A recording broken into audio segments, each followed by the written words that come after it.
Good morning and welcome to the beginning of the weekend. I'm Forecaster Fleck for Analyst Weathercast, and this was a pretty good storm overall from the central United States, now affecting the eastern United States. Some very overwhelming severe weather did affect much of, especially in the areas we pinpointed of Arkansas, Tennessee, and a little bit eastward. There was a squall line, a very impressive one, that moved through Thursday evening into overnight.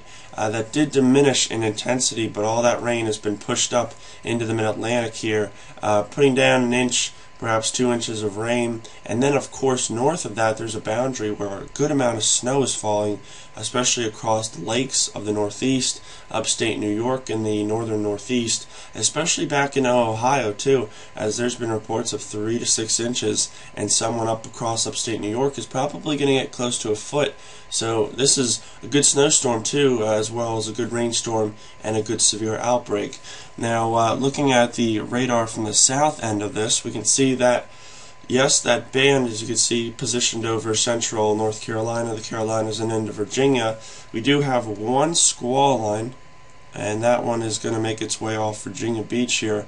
That one probably has some good winds with it, and that's going to probably move this way, or that northeast direction. So the southern tip of Maryland, Virginia Beach, you want to watch out there. Again, these are some bands that don't exactly have the characteristics for hail, a tornado, or really much lightning, but of course as you move all of that main rainy precipitation away, you get yourself into this pocket of windier conditions where the cold air and the warm air eventually meet, and it's usually back somewhere in this area here. And then what can then happen, okay, is you get winds on top of that rain that just moved in. But when you have little cells like these out in West Virginia, Western Virginia, and Kentucky, these cells are going to have to push eastward. So you're talking about the high wind watches that most of the area is in. You add these cells onto that windy weather, and they can make the winds go from, if you're sustained at 30, they can make your winds go right up to about 60 or 70. So that's why some of these bands can make the situation a lot more worse. So that is why the high wind watch is out, and that's also the reason why there is an actual slight risk out for the eastern mid-Atlantic here. We'll show you that on this imagery, that yellow indicating a slight risk for southern New Jersey, all of Delaware, eastern Virginia, and Maryland. Again, what's eventually going to happen, and I'll draw the situation here for you, is that low pressure is very slowly going to continue through Pennsylvania here. On that southern end, there's always going to be that warm sector that forms. You got a few little cells here as that low pressure moves eastward. Okay, so with these cells, and as they hit a good or warmer sector of the atmosphere, they may be able to become more organized. In this yellow area, we're definitely thinking that that could become possible. To the northern side, you just have that snow that's affecting the upstate New York, Northeast, and Ohio region. And the storm's going to continue to progress as we go through the morning and afternoon.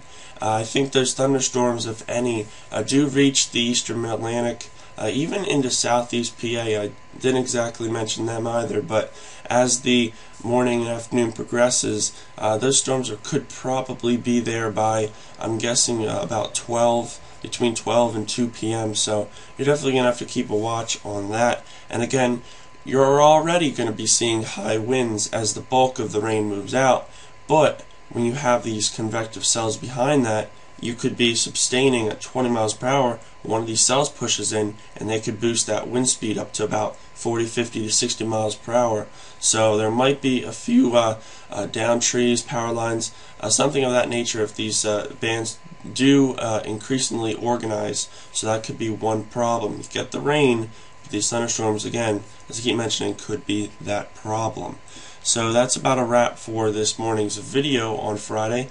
Bringing that weekend after this rain, pretty nice. It's not going to be real frigid. There might be a little bit of snow, some flurries or whatever that does move in for the weekend, but shouldn't be any major threat. Of course, up in the upstate New York Northeast area, this is as major as you're going to get. So anything behind that this weekend, you won't be able to not manage. This is a storm that if you can get through, you'll be able to get through the weekend.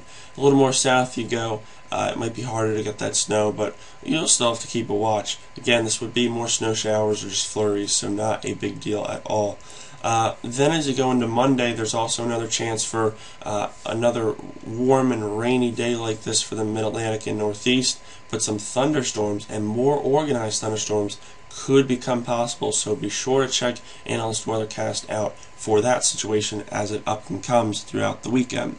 So I'm Forecast Reflect doing your daily weekend forecast. Have a good one, and we'll talk to you later.